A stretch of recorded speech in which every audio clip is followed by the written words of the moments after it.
मेरी इस रेसिपी को देखने के बाद ना आप रेस्टोरेंट जाना भूल जाएँगे। करना आपने ये है, चूल्हे पर कढ़ाई रखेंगे, इसके अंदर 1 कप ऑयल डाल देंगे, 3 अदद साथ ही इसमें अंडे डाल देंगे, 1 चौथाई चम्मच नमक डालकर अब इसको हमने अंडों को पका लेना है। इसको ओवर कुक नहीं करेंगे, कच्चा-पक्का सा अंडों को पकाकर अब इसको प्लेट में निकाल कर रखेंगे। इसी ऑयल के अंदर 2 चम्मच चॉप किया हुआ लहसुन डाल देंगे, 1 बड़े साइज़ का चॉप किया हुआ प्याज़ डालकर हल्का सा फ्राई कर लेंगे, कलर नहीं इसमें लाना। साथ ही इसमें आधी प्याली स्ट्रिप्स में बारीक कटी हुई गाजर डाल देंगे। गाजरों को हमने फ्राई कर लेना है तकरीबन 2 से 3 मिनट के लिए। आधी प्याली इसमें शिमला मिर्च डाल देंगे, हल्का सा इसको भी मिक्स करके फ्राई कर लेंगे। बंद गोभी 1 प्याली डालकर इसको मिक्स करने के बाद अब इसमें 2 चम्मच फैस सिरका, 2 चम्मच रेड चिली सॉस, 2 चम्मच सोया सॉस डाल देंगे।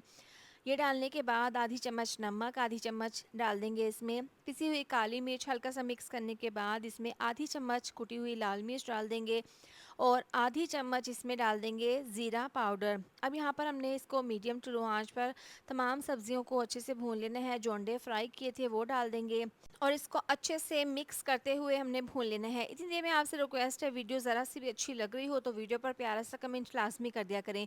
यहाँ पर बहुत ही ज़बरदस्त सा हमारा ये मिक्सचर रेडी है। इसके बाद यहाँ पर बॉयल चावल डाल देंगे, अच्छे से इसको मिक्स कर लेंगे। मैंने चावलों को 100% उबाल लिया था हल्का सा नमक डालकर। अब यहाँ पर इसको अच्छे से मिक्स कर लेंगे, 2 मिनट के लिए इसको दम पर रखेंगे। रेस्टोरेंट स्टाइल वेजिटेबल राइस बनकर तैयार है। देखिए एक एक दाना इसका खिला हुआ बना है और बहुत ही ज़्यादा टेस्टी बने हैं। आप भी इस रेसिपी को ज़रूर ट्राई कीजिएगा, यकीन करें सबको खाकर मज़ा आ जाएगा। अल्लाह हाफिज़।